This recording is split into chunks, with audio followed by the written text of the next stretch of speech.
everybody out there in Facebook world.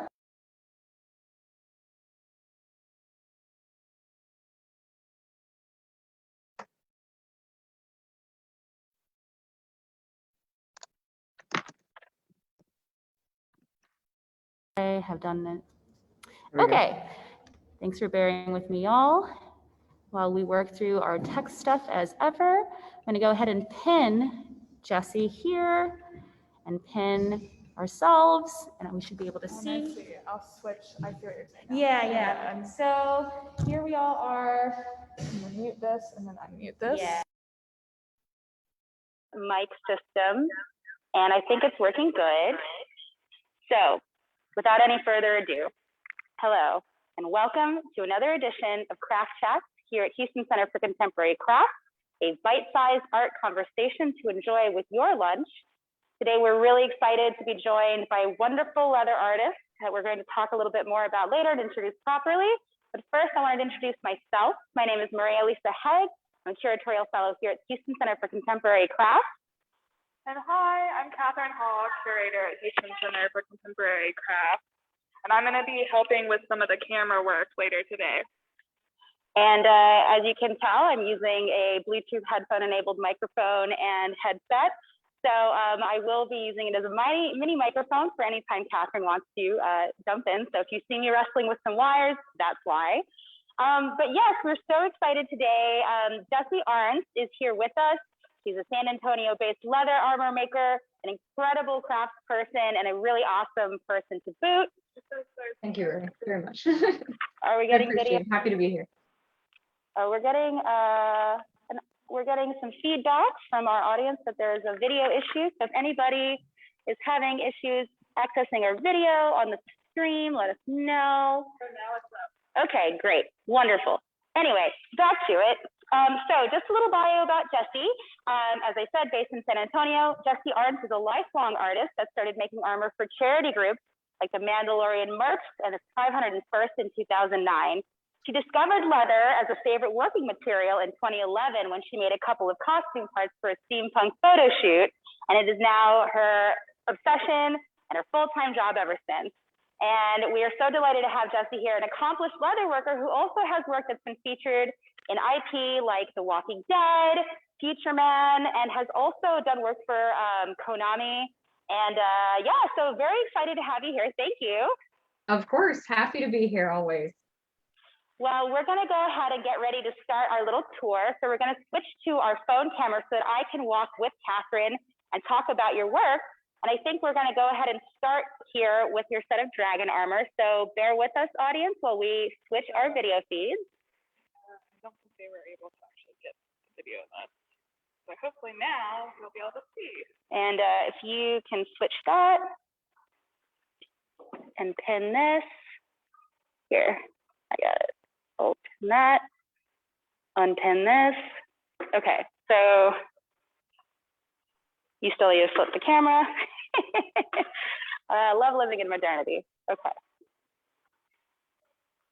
All right, there we go. There we go. Yay, okie dokie. Well, so yeah, as I mentioned, you know, Jessi is a leather worker, and so we wanted to go ahead and start with some of the pieces that we have here in the exhibition, notably this piece of dragon armor here. And I thought I'd like to start with that because it's very much a great familiar hybrid of fantasy and traditional elements in the armor making. So I just thought I'd go ahead and start here and ask you, Jessi, you know, how did you become interested in leatherworking? You know, beyond the bio and the intro, what kind of drew you to it and what inspired you to begin exploring more? I didn't catch all of your question, but the armor concept for this one was actually brought forth out of steampunk. And this is like the third version of this outfit. I made one in like 2012 that involved, you know, some leg armor. The corset is original. That's the same one from 2012 or 13. And I had some shoulder pieces and some other stuff, and the helmet is also one of those first pieces that I made for that suit. And I wore it so frequently, you know, that over time by like 2016, you know, I was like, you know, I can make more parts of this that would look really cool. And I drew a lot of inspiration from some, you know, different Monster Hunter pieces. And I really did a full, you know, complete reimagining of the outfit. And I just kept, you know, my favorite parts of it, which was the corset, and some of the leg armor that's not in the display. But I really enjoy doing like bone, you know, spikes and stuff. And it really reflected well with the look of the helmet. So this is all hand tooled. It's got all the texturing done, you know, with some of the small individual tools that I can show you here in my workshop later. And when those parts, those panels of the pieces hanging off the belt, those soft parts, when those lay out, they make kind of big wings essentially. Oh, wow. So I hadn't realized that this also drew inspiration from the Monster Hunter series, because the suit that we'll be seeing later on is, you know, directly inspired by that. But it's really interesting to hear how that aesthetic and that inspiration has kind of come through your work. And I know you mentioned the Dragon Headdress. So actually, Kathryn, if you don't mind, we can swing around. And Jessie included a really wonderful array of different headpieces for various arrangements of her armor, and these wonderful bracers for the arm. So I just thought maybe you could give us a little bit of sort of background on the process of finishing and creating these, and how you sort of learned from and adapted your designs as you went. Oh, for sure. Yeah, that helmet was my first helmet ever. And the concept design was kind of like Dragoon and Monster Hunter and a few other things that I just kind of pulled some of the shapes from. The visor goes up on that as well, and there's a magnet at the top to keep it, you know, off the face. Love that. I did recently reimagine and design this helmet.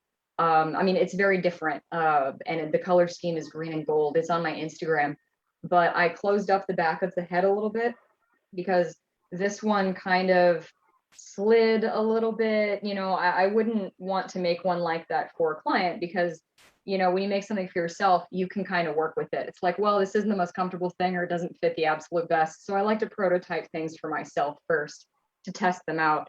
So my new helmets, even though they're kind of based off of this design, they're made a lot better. Like, I really learned a lot just making this piece. And this helmet took about 36 hours, I want to say, give or take. Wow. I mean, for your first helmet, that's pretty unbelievable. For sure.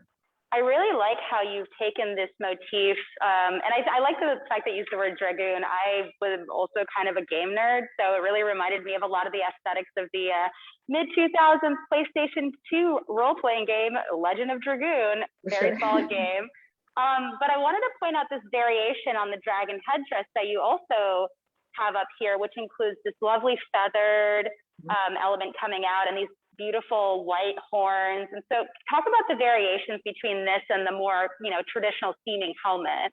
Sure. I hadn't experimented with bone like texture and color when I made the original outfit. And so in learning how to do that over time, I wanted to incorporate it into this outfit. So you can see it in the bracers, you can see it in those little the hip pieces on the armor, and I just really love, you know, using my swivel knife and some of my tools to get the grooves and the textures of the bone, and you really see that in the other suit of armor as well. So I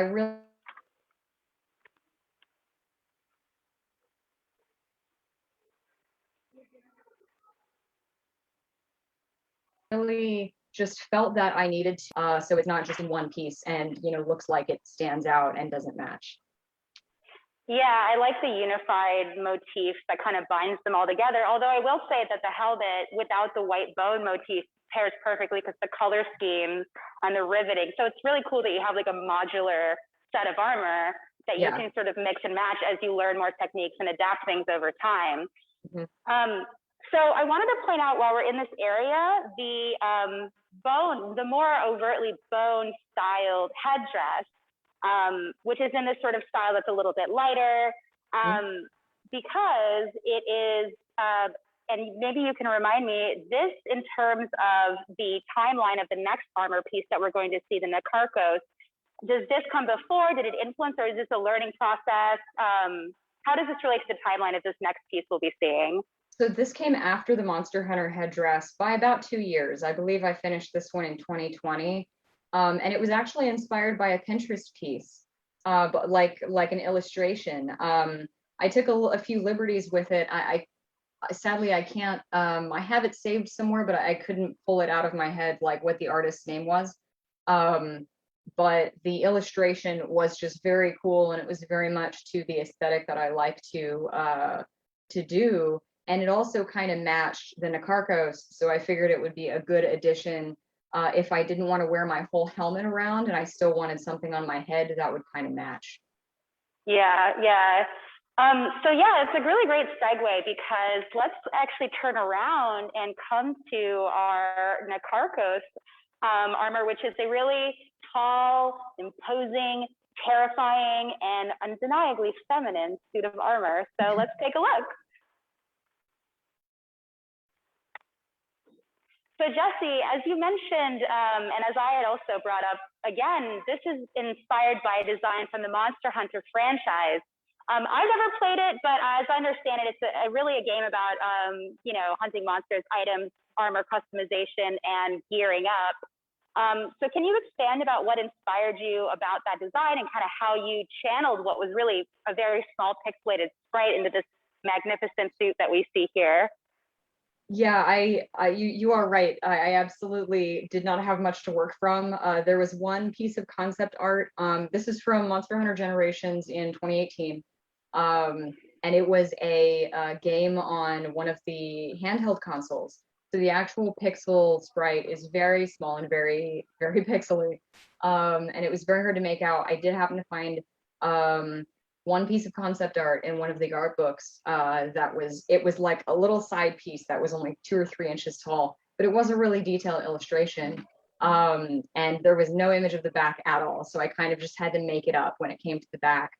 But I essentially had to draw out a few of the individual pieces just so I would kind of have an idea while making it if it would look, a certain way from the side or the front or the back. So the helmet was the first thing I made, and I drew it, from all 3 different directions before even starting with the foam to get it, shaped out and made. And that was essentially the process for the whole piece. It was piece by piece. I had to kind of draw it out to get my head around it so that I could pattern it. And the chest piece is foam up here and leather on all of the layered panels. So working with 2 different materials at the same time, I had to make sure that I was consistent on my blending and my color. And when you're painting on leather, you're painting on a natural color like this. When you're painting on foam, depending on how you prime it, you could be painting on black or gray. So blending colors is not the easiest thing to do. Yeah, and I think that's really worth emphasizing, because the surface effects you've achieved is really remarkable. When you come upon it, you can really credibly believe that it is made of bone, and that you could, hear the scraping of this bone as you moved around. And Kathryn, I'm really glad you're getting a detail up there, because I think some of the really small elements are what make it. So these dragon bone head little fixtures here and on the waist. I think it's a really impressive piece. And you did mention earlier that you use some very fine tools to achieve some of the really detailed work here. Could you share a little bit about what tools you use to achieve these results? Absolutely.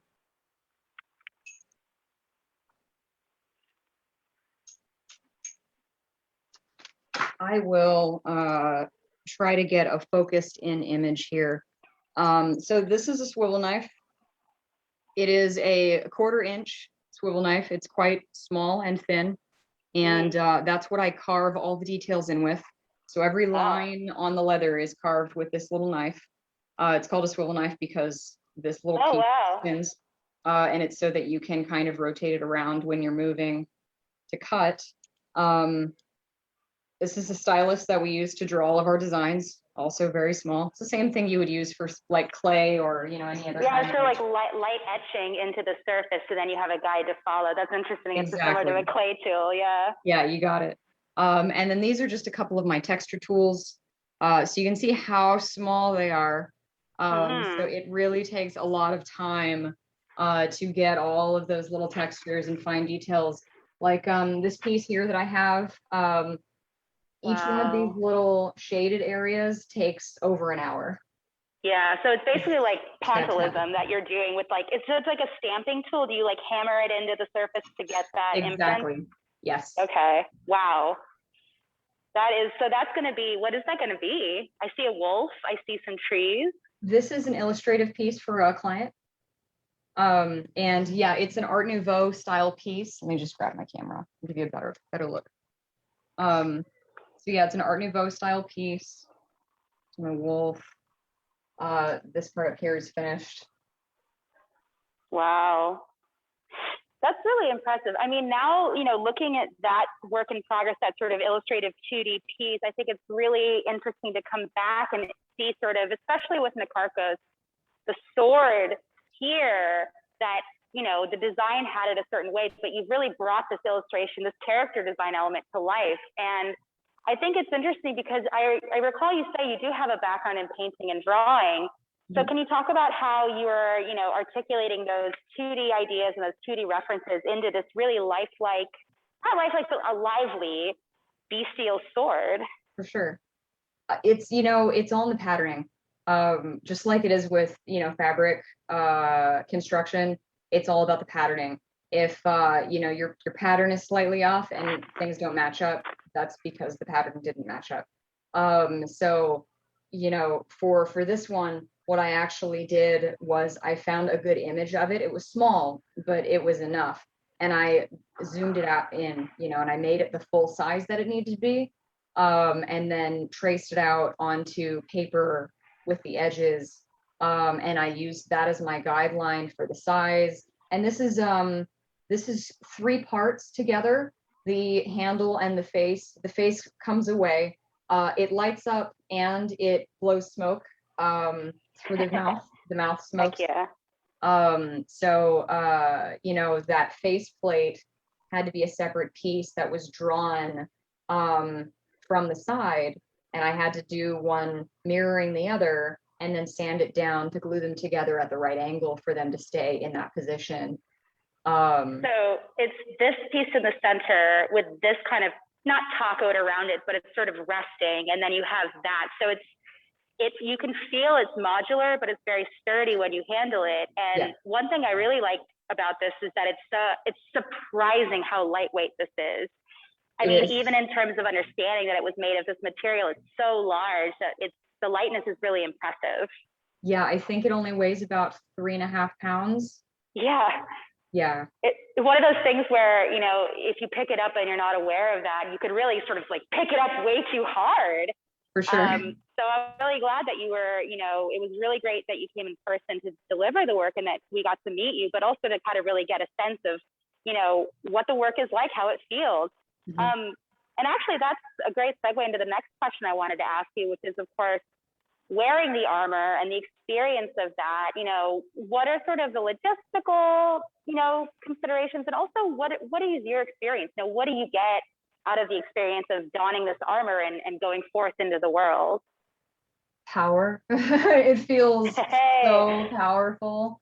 I love people watching in general, like even out of costume. So when I'm in costume, and especially if I have a visor on, you know, and people can't see my eyes, I love seeing the reactions on people's faces.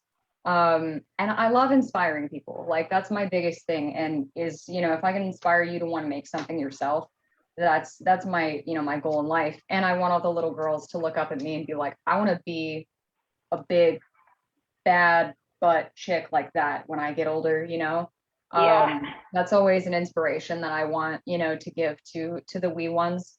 So that's always fun. But the things that I've learned wearing costumes are for sure take care of yourself. Like when it comes to logistics, the first thing to think about is comfortable shoes.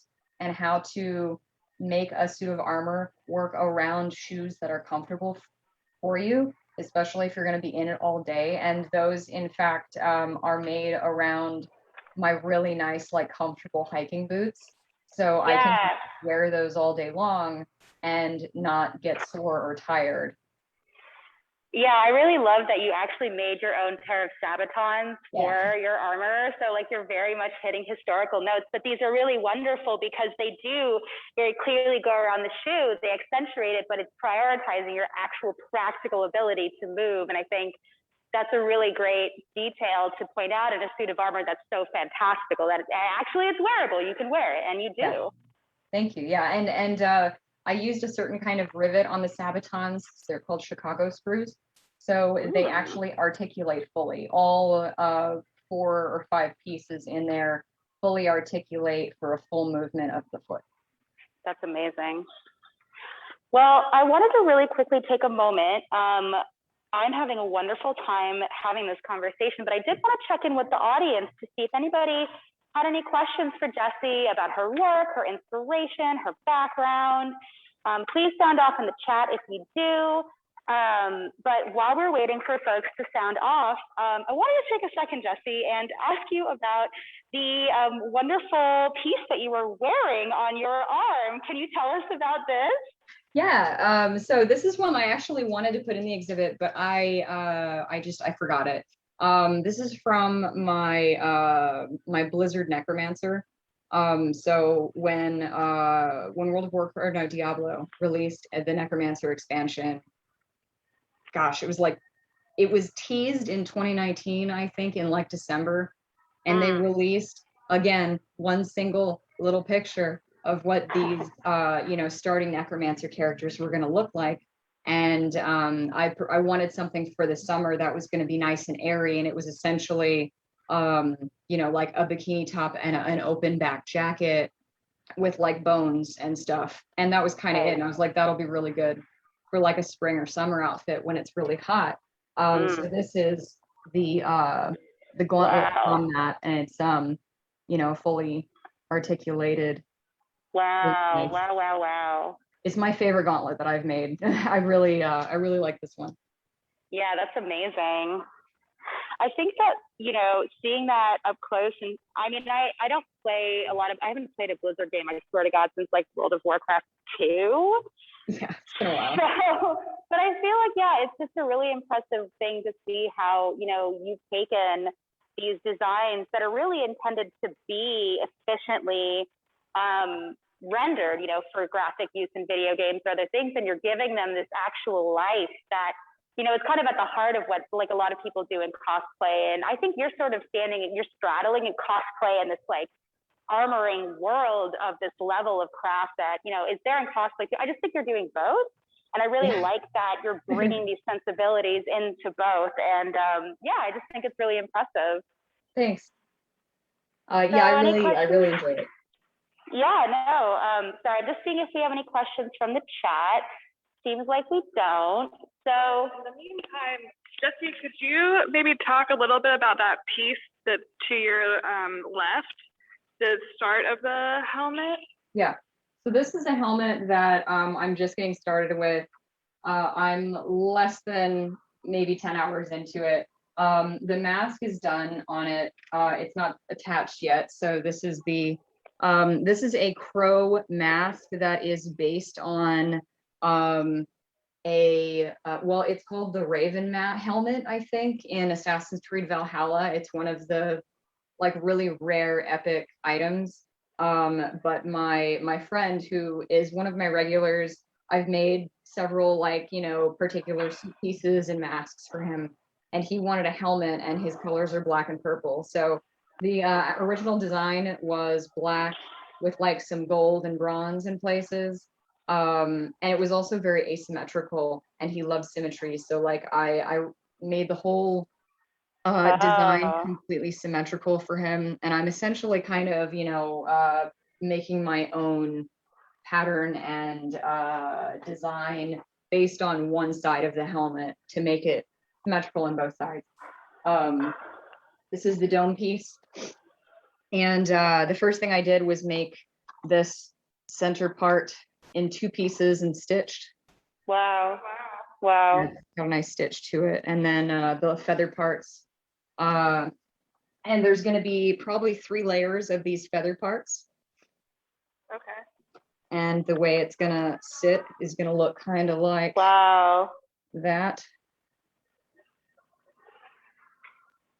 So I'm excited for this one. I want to, you know, I'm always excited to see something finished that I'm making. And Yeah. it's never fully realized until it's finished. Yeah. Well, that's a really, to talk about your clients and commission work you do. I'm curious because, as I mentioned, you do sort of straddle these worlds. How much would you say proportionally you get original commissions for designs, or how much versus, like, you know, cosplay fan-based work do you receive and do from your clients? So I'd say it's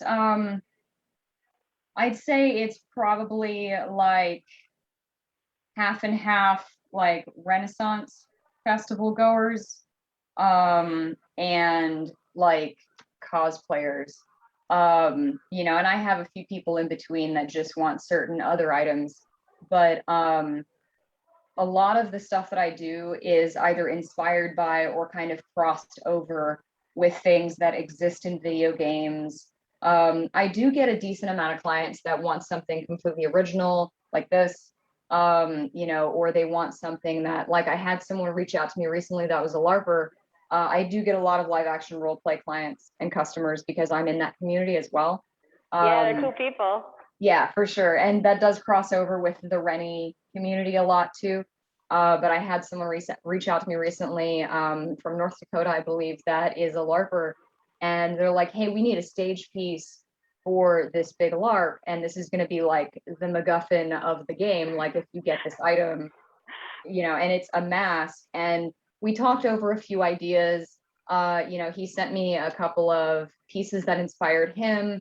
And I essentially was like, okay, like, I could do something like this that will be similar to something that already exists that's made by another artist. Or, you know, if you're open to it, I can do something completely original. I have this really cool idea. And the idea was because he needed a mask that's like has dark energy and has like some kind of evil spirit trapped inside of it. So I was like, what if we make it look like something that some ancient tribe made out of wood that got pulled out of a tar pit that's got antlers and slits for eyes? And so that's what I'm going to make. I'm really excited about it, and he's really excited about it. Sounds pretty gnarly. Yeah.